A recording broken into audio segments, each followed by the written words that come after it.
Take us into the night and the nights after of the arrest with you and Sabu.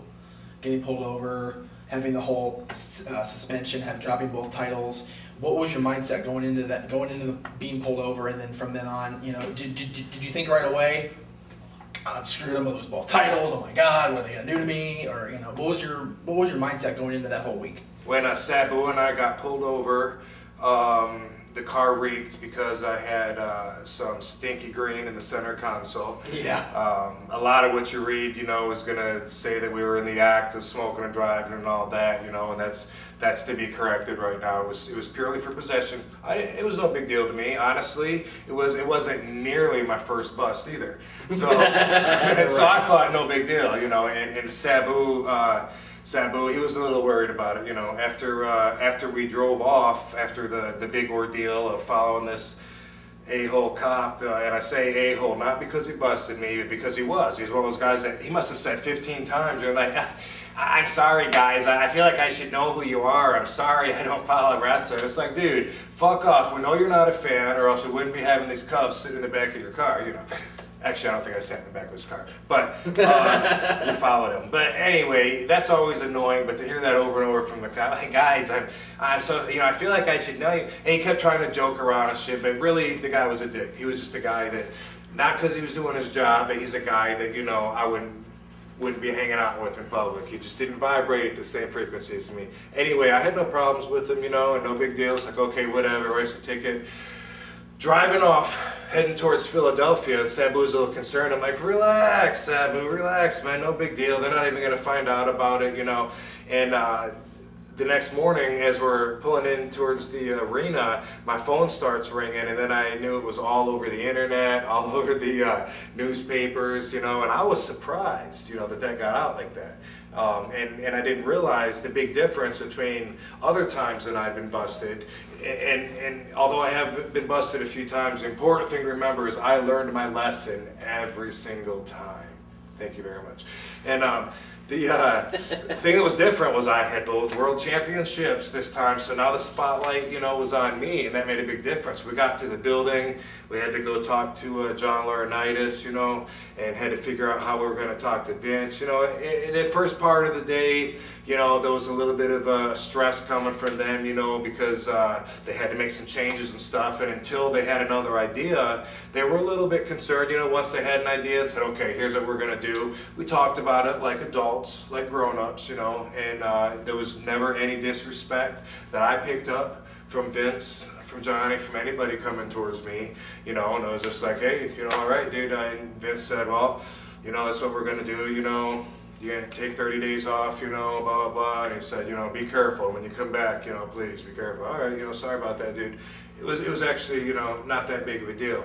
Then it got all over every television, every radio, every newspaper, it was like the biggest news, and you'll hear a lot of people apologize for me, I've been standing next to somebody who's introducing me to get up on a microphone, say, hey, Rob, made some mistakes recently, he's sorry for that, but the thing is, he's coming back, and now he's here, and first thing I want to do when I grab that microphone is say, did you just apologize for me? Because I am not sorry that I did that. I won't apologize. Where most people will say that couldn't have happened at a worser time, I say it couldn't have happened at a better time.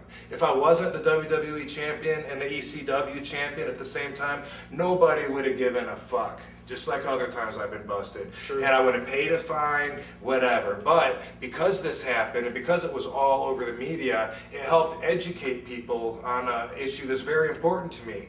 Okay, because marijuana has been demonized to the point of where people cannot associate marijuana with a successful person.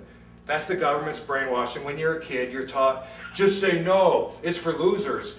The federal government has marijuana listed as a Class 1 controlled substance along with heroin and acid. You don't know that. Most people don't know that. We get taught it in school, but still we don't know it. That's because they distract you with other things, okay? Right. Now, in 1988, the DEA's own administrative law judge made a ruling, and they said, you should move marijuana from a Class 1 to a Class 2 because it has medicinal value. and they thought about it, and they ignored the ruling. They said, I think that would send the wrong message to kids. What the fuck is that about? Telling the kids the truth is the wrong message. You'd rather keep the scare tactic and lie to them. So now, why today marijuana is a class 1 controlled substance with heroin and acid with no medicinal value whatsoever. Class 2 with more medicinal value is cocaine, meth, and you tell me if that's not fucked up. But that is the DEA's position on marijuana. Why? Wow. Because they don't want to legalize it, because all that they stand to lose from a weed that grows out in the public that 0 people have overdosed from in the history of the planet. We've had an overdose of water in the last year. You heard about that? There was a radio contest. This girl overdosed on water. In the history of the planet, there's not ever been one overdose of marijuana. Guess what? You probably don't know that. They probably don't know that. That's fascinating. And you also can't find one case in any medical journal of anyone that's had lung cancer, throat cancer, tongue cancer, lip cancer. Come on. Not one case? That's incredible. So do we tell people that? No. Instead, we make them think that smoking pot is going to kill them.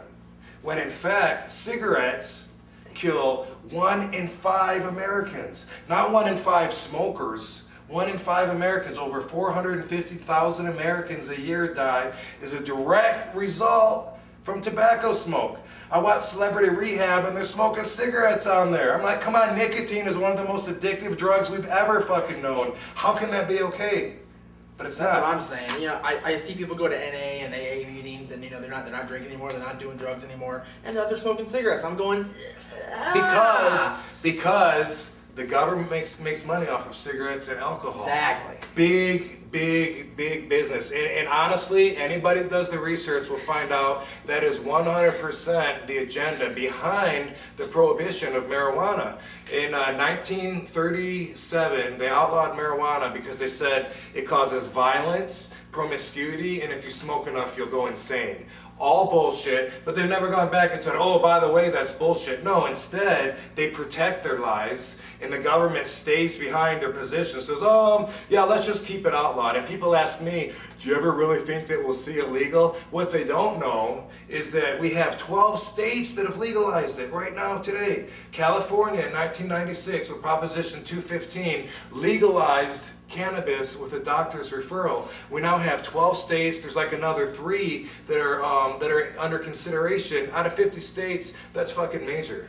Yeah, it really is. 15 states is major, yeah. Now we got to get the federal government to acknowledge and respect state rights, because they can override state laws. So while the state of California says it's perfectly legal to go into a marijuana dispensary with a doctor's recommendation and get your medicine, DEA from Washington can still come in and say, oh, we don't acknowledge that state rule. We got our own rules, because we like to keep it as a class 1 controlled substance with no medicinal value. Most people know that it does have some medicinal value, but they don't care enough to go and make a change in the laws. Back to what brought all this up, when Rob Van Dam, a 2-time, 2 championship belt holding motherfucker on top of the world, the representative of pro wrestling, is associated with marijuana smoking, I say 2 thumbs up, kids.